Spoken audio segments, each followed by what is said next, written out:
The village of Nyabongo was a place of harmony, where life moved in rhythm with the land. Tall baobab trees stood like ancient guardians, their thick trunks whispering stories of generations past.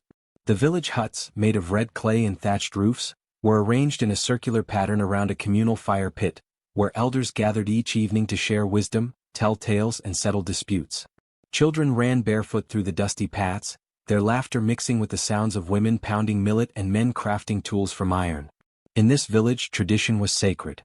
Every sunrise was greeted with song, and every sunset was met with gratitude.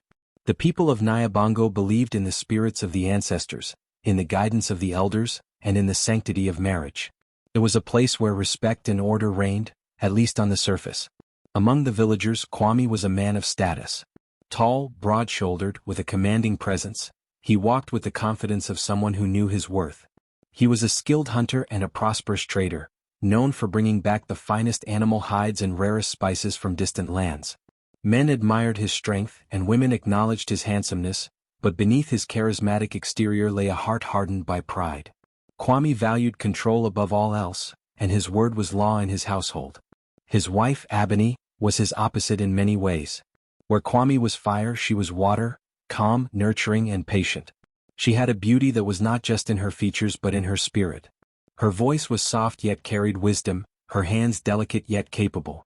She was the kind of woman who made a house feel like a home, who knew how to soothe an aching heart with just a few words. Unlike Kwame, she did not seek admiration or control. Instead, she found joy in the simple acts of kindness that bound the village together. The people of Nyabongo had always whispered about their union. She deserves a gentler man, some women would say. Kwame is too proud, too quick to anger. Yet Abeni never complained. She bore his sharp words with patience, his coldness with unwavering loyalty. She believed in her marriage, in the sanctity of their bond. One day the village was filled with joyous news. Abeni was with child. The women of Nyabongo rejoiced, gathering at her home to celebrate. They painted her hands with intricate henna designs, tied beaded charms around her wrists, and sang songs of motherhood. For them, pregnancy was not just the birth of a child but the continuation of a lineage, the strengthening of a family. But amid the happiness, Kwame remained distant. He did not join the celebration, nor did he smile when the women praised his unborn child. He acknowledged the news with a mere nod before returning to his work, leaving the women exchanging glances. It was not the reaction they had expected from a man about to become a father. Whispers began to spread. Why was Kwame so indifferent? Some said it was just his nature, he was not the kind to display emotions. But others, especially the older women, saw something deeper in his eyes: doubt. Then came the rumors. Abeni has been seen speaking to another man. Kwame has been away on long trips. How can he be sure the child is his? It started as a murmur, but soon, it became the talk of the village. No one dared to say it directly to Kwame, but he heard it all the same. Each whispered conversation, each stolen glance in his direction, fueled a fire inside him. His pride, already towering, now stood on shaky ground. Abeni, oblivious to the growing storm, carried on with her days, preparing for motherhood with quiet excitement. But Kwame's heart had already begun to harden against her. He did not confront her, not yet. Instead, he let the poison of doubt fester, waiting for the moment when it would consume him entirely. Kwame's mind became a battlefield, each thought a sharpened spear aimed at his own peace. The whispers of the village had rooted themselves deep within him, twisting his perception of reality. Was the child truly his? The question clung to him like a shadow, refusing to let go. Whenever he passed by groups of villagers, he imagined their voices lowering, their eyes darting toward him with silent judgment. At night, sleep became a distant memory. He lay awake, staring at the thatched ceiling of their hut, listening to the soft breathing of Abeni beside him. Had she betrayed him? He could not shake the images forming in his mind. Abeni laughing with another man, whispering secrets, carrying another's child. His fists clenched beneath the blankets. Abeni, unaware of the storm building within her husband, noticed his growing distance. He no longer spoke to her with warmth, nor did he touch her as he once did. When she tried to sit beside him during meals, he would rise abruptly and leave. The moments they shared, small conversations, gentle gestures, began to disappear, replaced by a heavy silence that settled over their home like an ominous cloud. One evening, unable to contain himself any longer, Kwame confronted her. "You walk through this village with your head held high, he said, his voice cold. But do you think I do not see the shame behind your eyes? Ebony, startled, turned to face him. What shame, Kwame? What are you saying? Kwame took a step closer, his presence looming over her. Whose child is it? The word struck Ebony like a slap. Her hands instinctively went to her belly, as if to shield the life growing inside her. What are you saying? She repeated, her voice trembling. I have heard the whispers, Kwame continued, his tone laced with accusation. They say you have been seen with another man. That I was away too long. That this child, he paused, his jaw tightening. That this child may not be mine. Tears welled in Ebony's eyes, a mixture of pain and disbelief. Kwame, you know me. You know my heart. How can you listen to gossip instead of your own wife? But Kwame's eyes were cold, his mind already made up. He saw her tears not as proof of innocence, but as the guilt of a woman caught in her deception. He turned away from her, his silence louder than any argument. From that day forward, their home became a house of ghosts. Kwame withdrew completely, refusing to share a bed with her, refusing to meet her eyes. When they passed each other, he moved as though she did not exist. The servants and villagers noticed, but no one dared to question him. Ebony was now a prisoner in her own home, trapped between love and fear. But Kwame's cruelty did not stop at silence. He began to deny her comforts, small punishments that he convinced himself were justified. He stopped bringing her fresh fruits from the market, claiming he had forgotten. He forbade the servants from preparing her favorite meals, saying she did not deserve them. And worst of all, he refused to touch her belly, refused to acknowledge the life growing within her. Ebony's heart shattered a little more each day. She spent her nights crying silently, her hands resting on her stomach, whispering to the unborn child. I will protect you, she vowed, though she did not know how. One afternoon, as Ebony sat alone under the shade of a baobab tree, an elder woman from the village approached her. The old woman, wrinkled with time but wise in her gaze, sat beside her without a word. After a long silence, she spoke. Ebony, a woman's tears should water the earth for life to grow, not for sorrow to drown her. Ebony looked at her, confusion in her eyes. What do you mean? The old woman placed a hand over Ebony's. A storm is coming, child. And when it does, you must not let it take you with it. Ebony shivered, though the sun was warm. Deep inside, she knew the woman's words were true. Kwame was slipping away from her.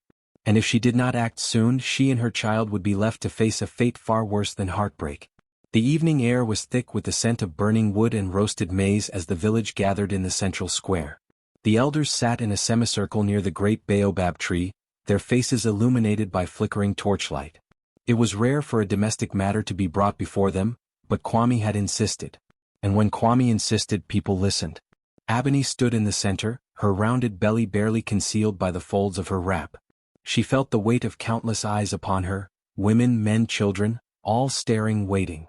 Her hands trembled, but she held her head high. She had done nothing wrong. Kwame's voice rang out, sharp as a blade. I have brought my wife here before you, elders of Nyabongo, because my honor has been stained. A murmur rippled through the crowd. The elders, wise and measured, exchanged glances before the eldest, Baba Okoro, raised a wrinkled hand.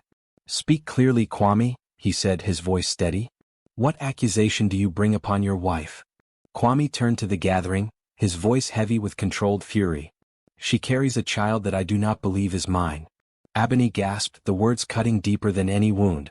A shocked silence spread across the square. The whispers of suspicion that had once been confined to corners now erupted into open gossip. One of the elder women, Mama Jara, narrowed her eyes. These are dangerous words, Kwame. A wife's honor is not something to tarnish without proof. Kwame scoffed. Proof? He gestured toward Ebony, who stood frozen, her hands protectively cradling her belly. Look at her. She does not deny it. Ebony found her voice, though it trembled. Because I should not have to, Kwame. I have been faithful to you from the moment I became your wife. How can you, my husband, my love, believe the words of gossip over the truth in my eyes? But Kwame was beyond reason. His pride had taken root too deeply. He turned back to the elders. I will not raise a child that may not be mine. I will not share my home with a woman whose loyalty is in question. I demand justice. Justice. The word hung in the air, bitter and cruel. Ebony knew what he meant. Baba Okoro sighed heavily. Kwame, banishing your wife is no small matter. A woman with child. I have made my decision, Kwame interrupted, his tone final. she will not stay under my roof. Ebony's breath hitched. Kwame, please, she whispered, her voice breaking. Kwame turned to her then, his expression void of the love they once shared. Leave. Ebony's knees weakened. Her gaze darted to the crowd, searching for a friendly face, a helping hand. But the village remained still, watching in uneasy silence. No one moved. No one spoke. She thought of the women who had once sung for her unborn child, who had decorated her hands with henna, who had tied protective charms around her wrists. Where were they now? Her vision blurred with tears, but she would not beg. If Kwame wished to throw her away like a discarded meal, she would not give him the satisfaction of seeing her crumble. She would leave, but she would not be broken. Lifting her chin, she stepped away from the square, her bare feet pressing into the cold earth. The village parted to let her through, but no one reached out to stop her. Not even the elders. She walked past the home she had known all her life, past the well where she had laughed with the other women, past the tree where Kwame had once whispered his love for her under the stars. She did not take anything with her. She had nothing left to take. As she reached the edge of the village, the realization sank in. She was alone. A gust of wind swept through the trees, carrying with it the voices of the ancestors. She placed a trembling hand over her belly, feeling the faint kick of the life inside her.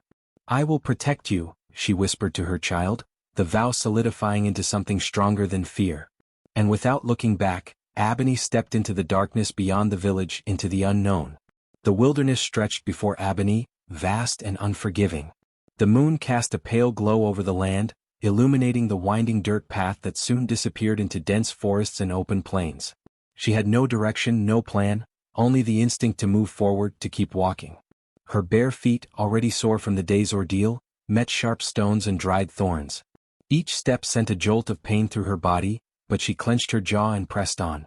Behind her, the village of Nyabango grew smaller and smaller, its fires flickering like distant stars. She did not look back. She could not. The night air was cool at first, but as the hours passed, it turned icy. Ebony wrapped her arms around herself, shivering, her thin wrap offering little protection. Her stomach rumbled in protest, a sharp reminder of how long it had been since she had eaten. Hunger, cold, pain, loneliness. She had never known such suffering, never felt so small against the vastness of the world. In the village, she had always been surrounded by warmth, by laughter, by the comforting hum of voices, by the steady rhythm of daily life. But now, the silence of the wilderness pressed against her, heavy and merciless. As dawn approached, exhaustion weighed her down. Her legs trembled with every step, her breath shallow and weak. She needed to rest, but there was no safe place to stop. She was alone. Completely, utterly alone. Then came the storm. The wind howled through the trees, sending leaves and dust spiraling through the air. The sky darkened, heavy clouds swallowing the early morning light. The first drops of rain were cold against her skin, but within minutes they turned into a downpour. Ebony was drenched, her clothes clinging to her body like a second skin. She tried to run, searching for shelter, but the mud clung to her feet, pulling her down. Her belly, now feeling heavier than ever, ached under the strain. She stumbled, falling to her knees. She could go no further. Was this how it would end? Abandoned, lost, forgotten? Her vision blurred. She needed to sleep. Just for a moment. Just, child. The voice was soft yet firm, cutting through the storm like a blade. Ebony forced her eyes open. Through the curtain of rain she saw a figure, a woman cloaked in deep blue, standing beneath a twisted old tree. Her face was hidden by the hood of her cloak, but her posture was strong, unshaken by the storm. Ebony's lips parted, but no words came. The woman stepped forward, her movement effortless despite the rain and wind. She extended a wrinkled hand. Come, she said. You do not belong to this storm. Ebony hesitated, her body torn between trust and fear. But she had no choice. With the last of her strength, she reached for the woman's hand. The moment their fingers touched, warmth spread through Ebony's body. The storm still raged around them, but somehow she no longer felt the cold. The woman led her away from the open plains, guiding her into a hidden grove nestled between towering trees. A small hut stood at the center, smoke rising from its thatched roof. Inside, a fire burned, its glow casting flickering shadows against the clay walls. Ebony collapsed onto the woven mat near the fire, the heat seeping into her frozen skin. She did not realize she was crying until she felt the warmth of her own tears. The woman knelt beside her, silent, waiting. Then, in a voice both gentle and knowing, she said, You have lost much, but you are not lost. Ebony looked up, her breath hitching. Who are you? The woman pushed back her hood, revealing silver hair, dark skin lined with years of wisdom, and eyes that held stories untold. I am Naya, she said. And I have been waiting for you. Ebony blinked, confusion clouding her mind. Waiting for me? Naya smiled, though there was sadness in it. You are not the first woman to be cast out, nor will you be the last. But you, child. You are meant for more than suffering. Ebony's hand instinctively went to her belly. My child? Naya nodded. Yes. And you must live, not just for the child but for yourself. For the first time since leaving Naya Bongo, Ebony felt something other than pain. She felt hope. And as she drifted into sleep by the warmth of the fire, she knew one thing for certain. Her journey was far from over. The days in Naya's hut turned into weeks and the weeks into months. At first, Ebony struggled. She had never built a fire before. Back in Naya Bongo, such tasks had always been done by others. She had never trapped food, nor foraged for herbs, nor understood the language of the earth beneath her feet. But Naya was patient. This world will not wait for you to be ready, the old woman said one morning as she handed Ebony a small blade. It takes and it takes and it takes. You must learn to take back. Ebony's hands trembled as she held the knife, but she did not refuse. That day she learned to carve wood to fashion tools. The next she learned which roots could heal, which berries could kill. Each lesson pushed her beyond the limits she had once known, stripping away the helplessness that had clung to her since she was cast out. At night, as the fire crackled between them, Naya told stories, of women wronged, of queens forgotten, of warriors who rose from nothing. And slowly, Ebony began to understand. One evening as they sat beneath the stars, Naya spoke words that sent a chill down Ebony's spine. You were never meant to be just a wife, just a mother, she said. You were meant to lead. Ebony frowned. Lead what? Naya smiled knowingly. You will see. Not long after, others began to arrive. It started with a young girl, barely 16, bruises marking her arms, tears staining her cheeks. Then came an older woman, her face lined with sorrow, carrying nothing but the clothes on her back. One by one they came, women cast out, abandoned, betrayed. Women with no place to call home. And Ebony, without realizing it, became their shelter. She taught them what Naya had taught her, how to hunt, how to heal, how to fight. But more than that, she taught them how to reclaim their power. You are not weak, she told them. You are not forgotten. You are not nothing. They built huts. They grew crops. They carved out a home where none existed before. And as the seasons passed, their small refuge became something more. A village. A sanctuary. A kingdom of women who had been denied a place in the world, now forging one of their own. Ebony no longer walked with her head bowed. She stood tall, shoulders back, gaze steady. She was no longer Kwame's discarded wife. She was Ebony, the leader of the forsaken. And her story was only just beginning. Kwame sat alone in his hut, staring into the dim glow of a dying fire. The walls that had once echoed with Ebony's soft laughter now stood silent. The warmth she had brought to their home had disappeared, replaced by a cold emptiness he could not shake. At first he did not care. He had convinced himself that he was right, that his pride was worth more than the woman he had cast aside. But the days stretched into weeks and something began to shift. The village was no longer the same. His business, once thriving, began to falter.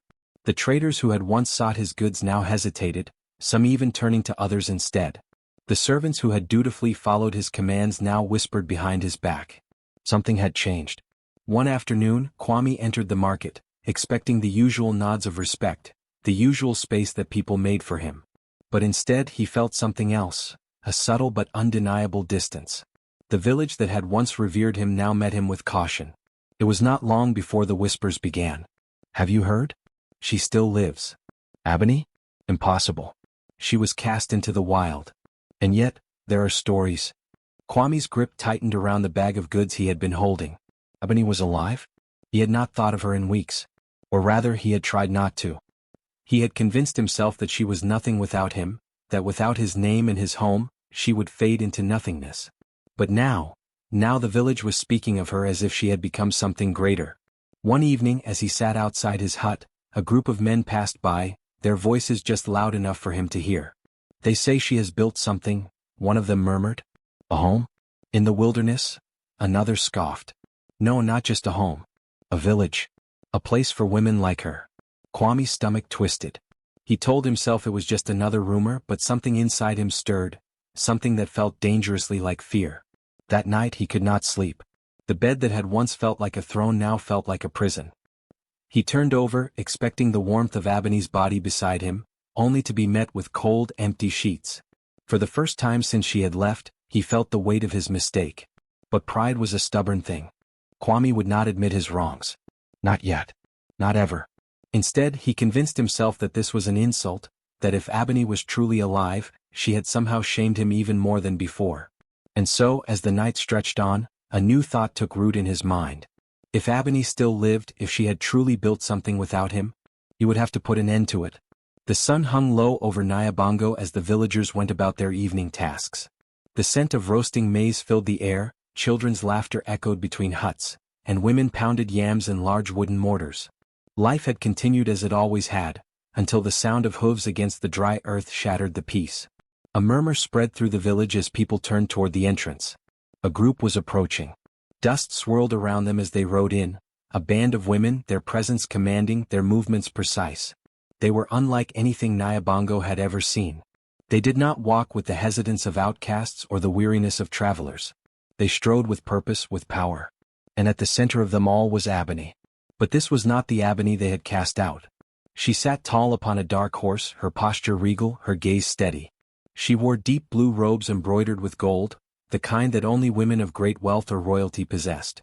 Golden cuffs adorned her wrists, and around her neck, a pendant glimmered in the evening light. Her skin, once pale from sorrow, now glowed with health. Her eyes, once downcast and pleading, now held steel. She had not returned as a beggar. She had returned as a queen. Gasps rippled through the crowd. The women who had once whispered behind her back now stared in open disbelief. The men who had once ignored her presence now averted their eyes. Even the elders who had passed judgment on her, shifted uncomfortably. Then from the back of the crowd, a voice rose in shock. It's her. Ebony. The name spread like wildfire, passing from one villager to the next. Mothers clutched their children closer. Young girls stared at her, their eyes wide with something between admiration and fear. Ebony did not flinch. She dismounted, her steps slow, deliberate. The women who flanked her followed, their movements disciplined. These were not mere followers, they were warriors, protectors, sisters. At her hip she carried a blade. Not hidden. Not subtle. A silent statement. She stopped at the village center, her gaze sweeping over the people who had once watched her humiliation in silence. Finally she spoke. It has been 2 years. Her voice was steady, carrying through the air like a drumbeat. 2 years since I was cast out. Since I was left to die. The silence that followed was heavy. No one dared to meet her eyes. She took a slow step forward. And yet, she continued, I did not die. She turned her head slightly, glancing at the elders, who now seemed smaller than she remembered. You all thought I was weak, she said, her tone almost amused. That without Kwame, without this village, I was nothing. She lifted her chin. You were wrong. The weight of her words settled over them like a storm cloud. Some villagers looked away, others shifted uncomfortably. She had not come to beg for acceptance. She had come to show them that she no longer needed it. Then from within the crowd, Kwame appeared. His once proud posture was gone. His fine clothes had faded, his shoulders were not as broad as before. The confidence that had once defined him had withered, replaced by something else. For the first time in his life, Kwame looked uncertain. His gaze locked onto Ebony, but she did not falter. She only smiled, a slow, knowing smile. The hunter had become the hunted. And this time it was Kwame who had something to fear. Kwame stood frozen, his breath shallow, his mind scrambling for words that refused to come. Ebony. The woman he had thrown out like she was nothing, now stood before him as something far greater than he had ever imagined. She had changed. No longer the pleading, broken woman he had humiliated in front of the village. No longer the wife who had once lowered her gaze whenever he spoke. This Ebony was untouchable. But Kwame was a man who had built his life on power and control. He could not let her return and overshadow him. He forced a smirk onto his face, though it felt foreign. So, he said, his voice louder than necessary, you finally found your way back.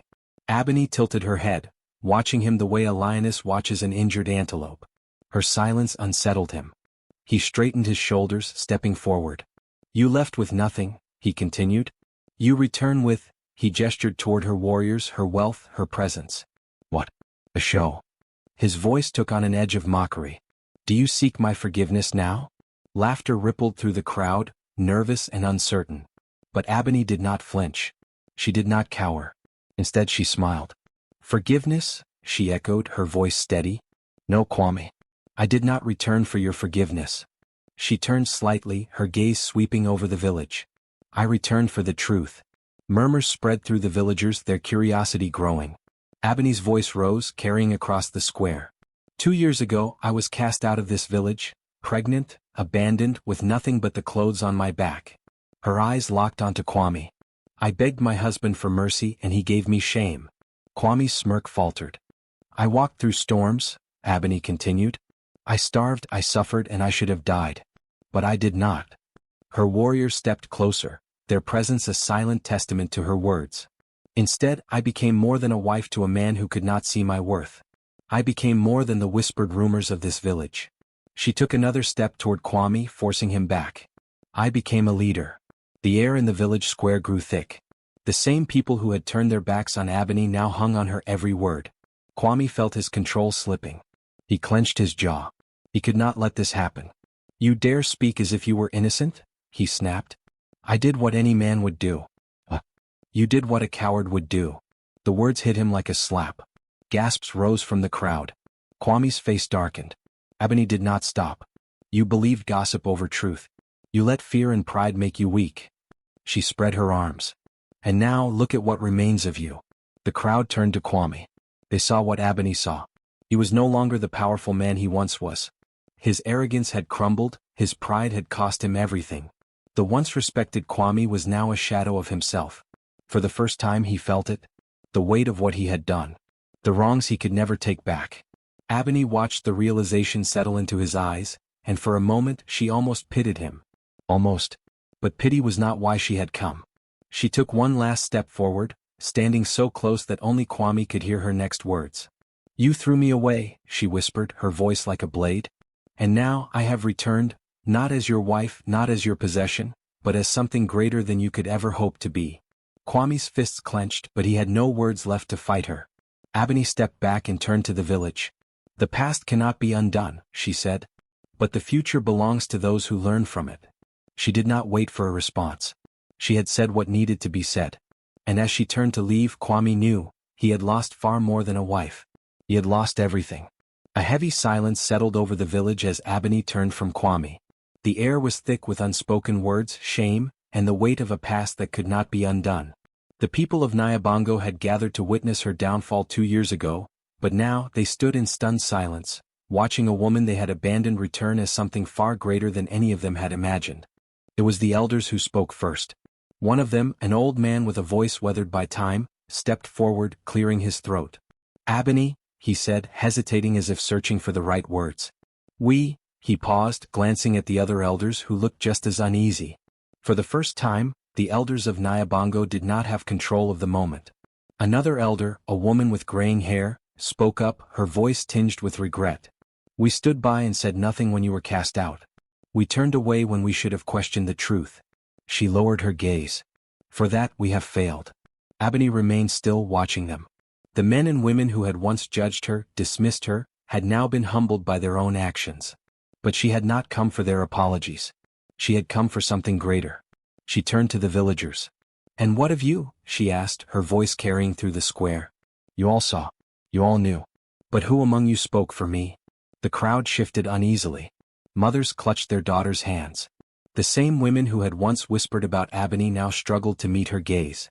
Then from the back a voice rose, soft but firm. We were afraid. Ebony's eyes found the speaker. A young woman, no older than 18, stood with her hands clenched at her sides. Her face was familiar, one of the many who had been present the night Ebony had been thrown out. Another woman, older, stepped forward. We have been silent for too long. More voices followed. Ebony, you have done what we could not. You have shown us that silence is just as cruel as the injustice itself. Ebony took a slow breath. This was why she had come, not for vengeance but for change. She stepped forward, her presence commanding. I did not return to punish you, she said. I did not return to seek revenge on a man who has already destroyed himself.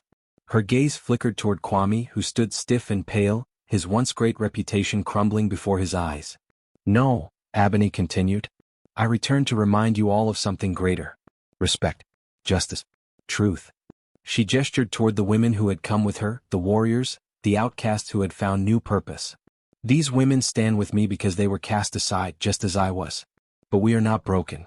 We have rebuilt. We have reclaimed our power." She turned back to the village women. "But what of you? Will you continue to stay silent? Will you allow another woman to be humiliated, abandoned, discarded?" The murmurs in the crowd grew stronger.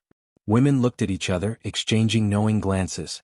For years they had accepted the rules, even when those rules had worked against them. But Ebony had shown them that it did not have to be this way. Ebony took a deep breath and let her final words ring through the village. "The time for silence is over. The time for change is now." A ripple of energy passed through the women. Some nodded. Others whispered amongst themselves. But then, slowly, one by one, they stepped forward, not just to stand with Ebony but to stand for themselves. For the first time, Nyabongo was not just a village of traditions. It was a village of voices, of women who would no longer be ignored. Ebony had not come to destroy the village. She had come to transform it. Kwame sat alone outside his hut, staring at the ground. The village that had once hung on his every word, that had once given him power and respect, now barely acknowledged his presence. It had happened slowly at first, a shift so subtle he barely noticed.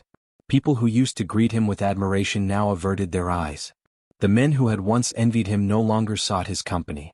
The market women who had once rushed to sell him the finest goods now served others first, as if he were just another ordinary man. And then one day he realized he had become invisible. For years, Kwame had believed that power was his birthright, that a man's worth was measured by how much control he had over others. But now, as he sat in the ruins of his own making, he saw the truth. Power was not about dominance. It was about respect. And respect was something he had lost the moment he had thrown Ebony away. The village no longer whispered about Ebony in hushed tones.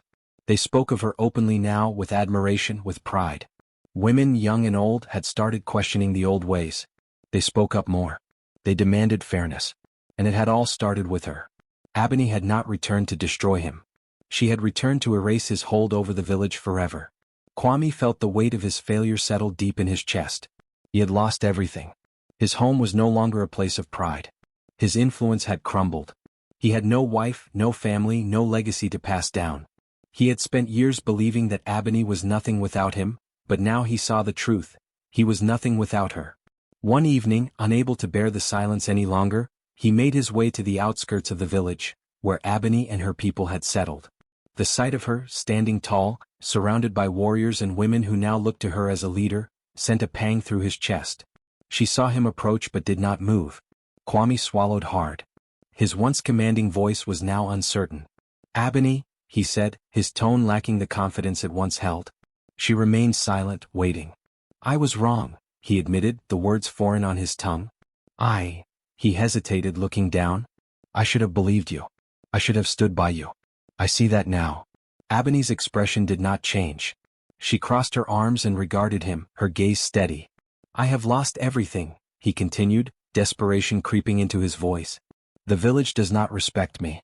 My name means nothing now." He exhaled sharply. I regret what I did." Ebony studied him for a long moment, then spoke, her voice as sharp as ever. "Regret is not enough." Kwame flinched. She stepped closer, her presence still commanding, still greater than his own. "You seek forgiveness to ease your guilt, but forgiveness is not yours to take." His throat tightened. "Then what do you want from me?" Ebony tilted her head slightly. "Nothing." The word struck deeper than any insult. "I have built a life without you," she continued. "I have thrived without your name, your home, your approval. What could I possibly need from you now?" Kwame felt his knees weaken. He had expected anger.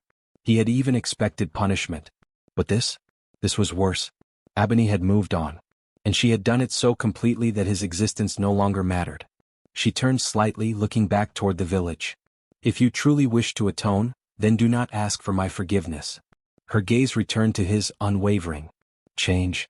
Be better than the man who threw away his own future because of his pride." Kwame lowered his head.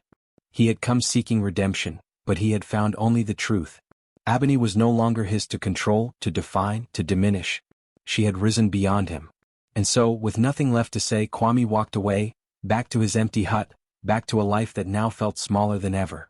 For the rest of his days, he would wake every morning and watch from afar as Abeni's legacy flourished while his own withered into nothing. And that was the true weight of his punishment.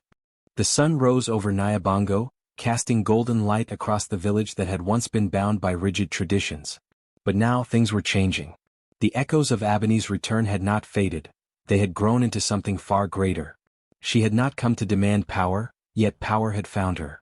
She had not come to tear down the village, yet the old ways were crumbling. Abeni's presence had ignited something, a movement, a reckoning. The village women who had once been expected to remain silent, now spoke with conviction. They gathered in circles, discussing matters they had never dared to before: inheritance rights, the treatment of widows, the voices of young girls. No longer were they just wives, daughters, and mothers.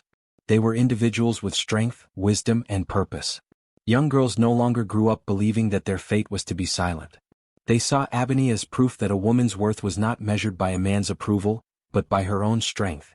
The first real change came when the elders, recognizing the shift, invited women to join village councils for the first time. It was a small step, but it was the first of many. Abeni, however, did not seek to rule Nyabango. She had built something greater outside of it, a home for the outcasts, the forgotten, the women who had once been abandoned like she had. Her community grew stronger with each passing season. Women from neighboring villages came seeking shelter, guidance, and purpose. Some were widows cast aside after their husbands died.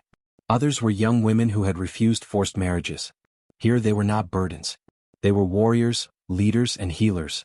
Word of Abeni's village spread far beyond Nyabango. Traders spoke of a place where women built their own lives, where justice was not determined by the pride of men but by fairness.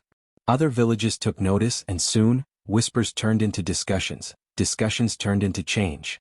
One evening, an elder's wife stood before the council of Nyabango and spoke words no woman had ever dared to before. "My daughters will not live as shadows," she declared. "They will stand in the light." And the council listened. Traditions that once seemed unshakable began to shift. It did not happen overnight. Change never does. But Abeni had set something in motion that could not be undone. She walked through the village one day, seeing the women who now carried themselves differently, taller, stronger, unafraid. Young girls ran past her, their laughter ringing through the air, unburdened by the fear that had once silenced their mothers. Abeni had not sought revenge. She had not needed to. Her legacy was far greater than that. And as the sun set over Nyabango, she knew she had won. The morning air was crisp as Abeni stood at the edge of the village, gazing at the path ahead. Behind her, Nyabango was forever changed, though it would take years for the full weight of her impact to settle into the bones of the land. She had done what she came to do. She had spoken. She had stood. She had won. But this was not her home anymore. The past, with all its wounds and betrayals, no longer held her. She had outgrown it. Abeni's warriors and the women who had followed her stood nearby, waiting for her to lead them forward. Their presence was a reminder of the future she had built, a future not confined by the limits of the old ways. She turned one last time, taking in the village that had once cast her aside. The people stood watching her, some in awe, some in quiet gratitude, and some, like Kwame, in regret. Kwame stood alone near his hut, his figure slumped with the weight of everything he had lost. His once proud shoulders now carried only shame. Abeni's gaze met his, but there was no anger in her eyes.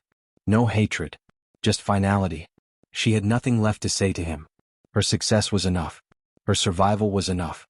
Kwame took a hesitant step forward, but he knew there was no place for him in her story anymore. He could never undo what had been done. His punishment was to watch her walk away, knowing she had become something far greater without him. The village elders, once unwavering in their traditions, stood in silence as Abeni turned to leave. The oldest among them, the same man who had once condemned her without question, let out a heavy sigh. "We were blind," he murmured, his voice carrying just enough for those around him to hear. "A woman's worth is not given by a man. It never was." Another elder, the wise woman who had spoken up before, nodded. "We let our fear keep us silent. But no more." Abeni took her first step forward. Then another. And another. She did not look back. There was no need to. She had already won. And as she disappeared into the horizon, she was no longer just a woman who had been cast out. She was the woman who had changed everything.